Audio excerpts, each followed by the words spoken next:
बिस्मिल्लाहिर्रहमानिर्रहीम। आप देख रहे हैं जस्तजू का सफ़र। ओमान से तुर्की कैसे ट्रैवल कर सकते हैं या वीज़ा कैसे ले सकते हैं, कौन कौन से डॉक्यूमेंट्स चाहिए। बहुत ज़्यादा कमेंट्स, मैसेज, कॉल्स तुर्की के हवाले से आती हैं ओमान से, तो मैंने सोचा एक व्लॉग बना दूं। तुर्की जाने के लिए आपके पास लास्ट 6 मंथ की बैंक स्टेटमेंट होनी चाहिए, ये ज़रूरी है, ये इसकी रिक्वायरमेंट में शामिल है। आपका उसमें कम से कम बैलेंस जो शो करना है आपने ओमान से, अगर आप ओमान से अप्लाई करते हैं तो 1000 ओमानी रियाल तक बैलेंस उसमें होना चाहिए। इससे ज़्यादा है तो बहुत अच्छा है, वरना 1900 1000 रियाल तक बैलेंस आपका शो होना चाहिए और लास्ट 6 मंथ की ट्रांजैक्शन उसमें हो। अब वीज़े के लिए बाकी जो डॉक्यूमेंट्स उसमें आपका वैलिड पासपोर्ट होना चाहिए, पताका वैलिड होना चाहिए, आपकी आईडी कार्ड होना चाहिए होम कंट्री, आपका एनओसी लेटर, कंपनी का एनओसी लेटर, अगर आप कंपनी के ऑनर हैं, कंपनी आपके नाम की है तो फिर कंपनी का सीआर और लेटर पैड, उसके ऊपर आपने लिखना होता है कि आप क्यों जा रहे हैं, कब जा रहे हैं, कब वापस आना है, सारी डिटेल।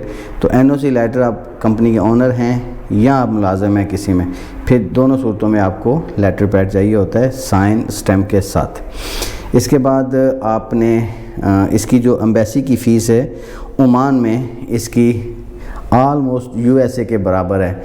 यूएसए की तकरीबन 74 रियाल बनती है और इसकी एम्बेसी की फ़ीस बनती है 72.500 पैसा ओमानी रियाल में। तो इसकी फ़ीस यूएसए के बराबर है और इसको आपने पूरी फ़ाइल तैयार करके अपना टूर प्लान, अपना रिटर्न टिकट, होटल बुकिंग, ये सारी चीज़ें आपने तैयार करके पूरी फ़ाइल बनाकर आपने लेके जानी होती है एम्बेसी में। तुर्की में डायरेक्ट एम्बेसी, वीएफएस नहीं होता है इसका डायरेक्ट एम्बेसी में होता है और वहाँ जाकर आपने इसको सबमिट करवानी होती है। फ़ीस आपकी कैश की सूरत में वहाँ पे लेके जानी होती है, जो वहाँ पे जाके आपने जमा करवानी है। और इसमें जो बाकी चीज़ें होती हैं कि इसकी टाइम कितना लगता है वीज़ा लगने का, तो टाइम जो लगता है वो लगता है 1 हफ़्ते से लेके 3 हफ़्ते के बीच में ये आपको डिसीजन देते हैं कि वीज़ा देना है या नहीं देना।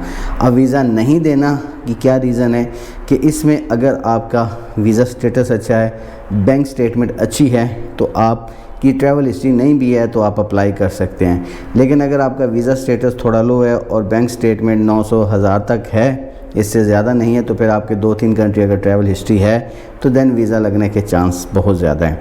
अब तुर्की का वीज़ा बहुत अहमियत का हामिल है। अगर आपके पासपोर्ट के ऊपर तुर्की का वीज़ा लग जाता है as a tourist, travel history के लिए आप जाके वापस आते हैं, तो आपकी ये बेहतरीन ट्रैवल हिस्ट्री तस्वर होती है, क्योंकि तुर्की हर किसी को वीज़ा नहीं देता और तुर्की का वीज़ा लगना इतना मुश्किल भी नहीं है।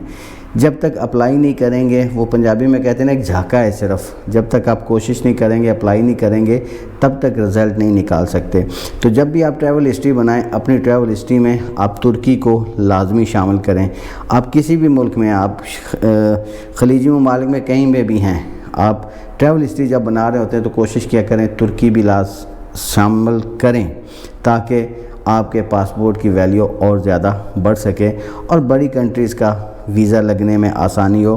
ट्रैवल हिस्ट्री तो इसीलिए बनाई जाती है ना कि बड़ी कंट्रीज़ का वीज़ा लगने में आसानी हो, तो वो इसलिए वीज़ा लगने में आसानी होती है कि आप ट्रैवलर हैं, आप घूमते हैं, फिरते हैं, दूसरे ममालिक में जाते हैं।